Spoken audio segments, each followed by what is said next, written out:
1. It was a bad time. Everything was cold, and sometimes everything was wet. When the wet and cold came together, everything would freeze, and tent canvas would become like boards, and breath would fog the air, laddering upward from mouths like curses given corporeal form. The ammunition, if not carefully kept, would green and foul and jam up the guns, so that the men started stealing hammers from the machine shop, passing them around hand to hand, until one day there were no more hammers in the machine shop, and Ted had to order everyone to give them back. "All of them," he said. "Now." And so the men came up with the hammers, from their flight bags, from their pockets, or tucked beneath the seats of their machines. Every other man or so had stolen a hammer, and every other man or so gave his hammer back. Kevin Carter did not give his hammer back.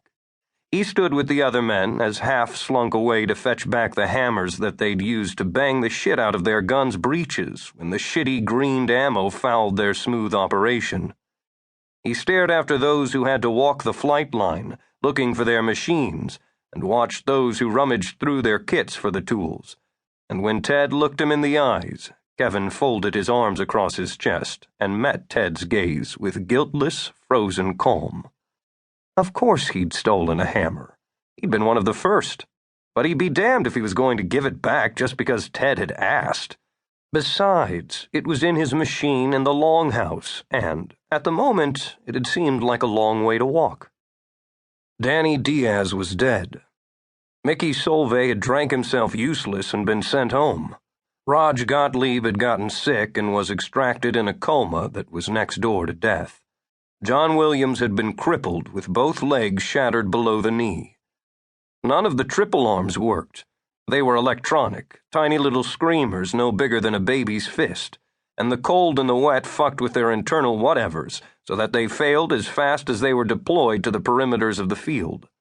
Also, they were all supposed to be connected together by lengths of hair-fine wire, but the indiges, the friendly indiges, knew about the wire and so stole every yard of it the minute it was laid. No one could figure what they did with it, but that didn't stop them from stealing it.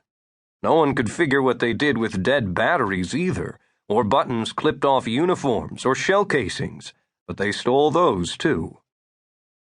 The contact fuses in the bombs corroded. The cords that held the tents up would grow a white fur that looked like frost, but wasn't.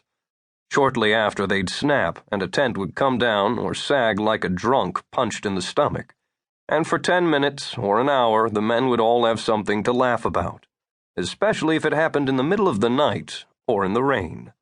And even though no one was dying, or anyway, no one that mattered, it was a bad time for the war. Everyone thought so. And it made a lot of the men sick just thinking about it. They were fighting the weather as much as they were fighting the enemy, and slowly they were losing. They all knew that something was going to have to change, and soon. There was just that kind of feeling in the air. 2 nights ago, the company had gotten word that Connolly's 4th had moved into position across the river.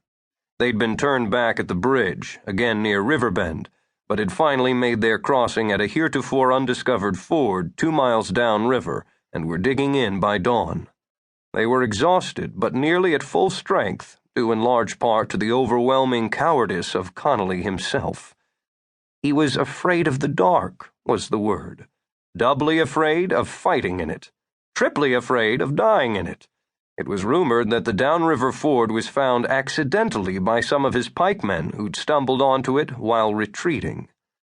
It was dark, so obviously the company's planes couldn't fly. The next night, Durba's riflemen were put in place to secure the ford. On paper, they were the first indigenous rifle company, the first IRC, attached as the 5th Company, supernumerary to Connolly's 4-company native battalion of foot sloggers and local militia, but called themselves just Durba's Rifles, or sometimes the Left Hand of God, because Antoine Durba, who'd claimed on many raving, red-faced occasions as a drunken guest at the Flyboy encampment to once have been a missionary before finding another calling more suitable.